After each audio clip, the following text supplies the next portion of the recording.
I don't believe the conspiracy theories. I think Dylan Gabriel played so many college games. He was just more ready to be an NFL quarterback than Shadeur was. I mean, the conspiracy theorists are stupid. I think any of you conspiracy theorists are dumb. You're just dumb. It's not how the NFL works. I mean, to think that a coach is going to sabotage a player because he doesn't like them, it's your reputation, it's your legacy, it's your job on the line. That's the absolute dumbest thing I've ever heard. Mark Schlereth is very convincing there, except for the fact that there are countless examples of coaches and teams sidelining players, benching players because they have beef with them. Malcolm Butler, for one. Malcolm Butler already had a Super Bowl winning interception under his belt against the Seahawks, and he was the Patriots' best corner going into that Super Bowl against the Eagles.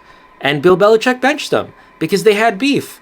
Even as the Eagles put up 41 points and 500 yards of offense, Bill Belichick wouldn't give Malcolm Butler a single snap because they had beef. The Raiders benched Marcus Allen back when running back was a much more prestigious position than it is now. The Raiders benched a Hall of Fame running back for 2 seasons because Al Davis had beef with them. So it happens all the time. Players are in Kyle Shanahan's doghouse all the time. I don't think it's a conspiracy theory. I think the most obvious explanation for what happened in Cleveland is Shadeur Sanders is kind of an a-hole. He rubs people the wrong way, especially, traditional guys. He rubs them the wrong way. And Kevin Stefanski and the front office wanted to give Dylan Gabriel every opportunity to beat him out because they didn't like Shadeur Sanders. Maybe rightfully so, I don't know. But I don't think that's a conspiracy theory. I think that's the most obvious, that's Occam's razor. It's the simplest explanation that explains all the evidence. Eric Red, thank you for the $10, even though what you say is outrageous. He says Sydney Sweeney is 4 tiers. If he had said 1 tier or 2 tiers, I could accept that. But 4 tiers higher than hottest Korean cheerleader, which is just outrageous. I don't think Sydney Sweeney is 4 tiers above hottest Korean cheerleader. And by the way, you could say, oh, but taste is subjective. Taste actually is not subjective from a species level. We have the same taste buds. The difference in preference is largely shaped by exposure rather than any real meaningful difference in taste buds. So you, me, a caveman, a Japanese samurai, a medieval sorcerer, right? We're all going to like McDonald's French fries.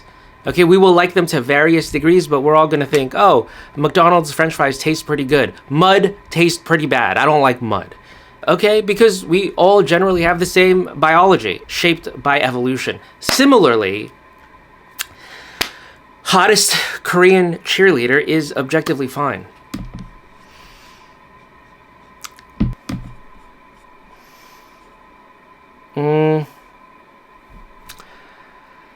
Now look, there's a rumor going around that Mike Zimmer lost his job as coach of the Vikings because the owner didn't like the fact that he brought his trophy girlfriend around after his wife passed. And honestly, looking at her, worth it. It's absolutely worth it because at that age, you don't know how many more opportunities you're going to have to plow a field like that. Okay, so for me, in my opinion, let him pay you off, take the money, and plow those fields. Historic Stoic is back. He disputes my claim that the British Commonwealth was singularly responsible for defeating Rommel in North Africa. He claims American air support played major roles.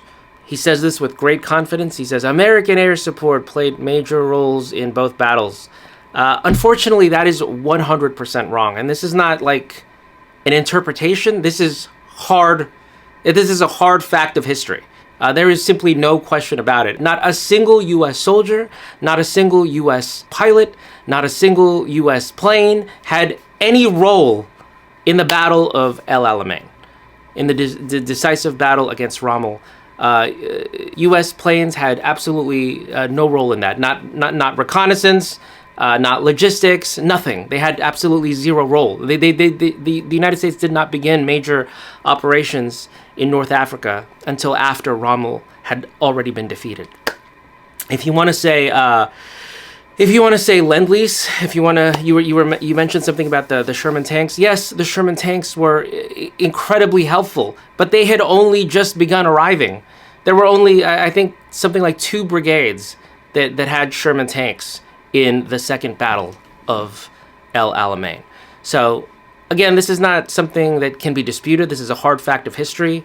Just Google it. The United States had absolutely none. I mean, like, when I say zero, I mean, like, literally zero. Like, nothing. Literally nothing to do with Rommel's defeat in North Africa.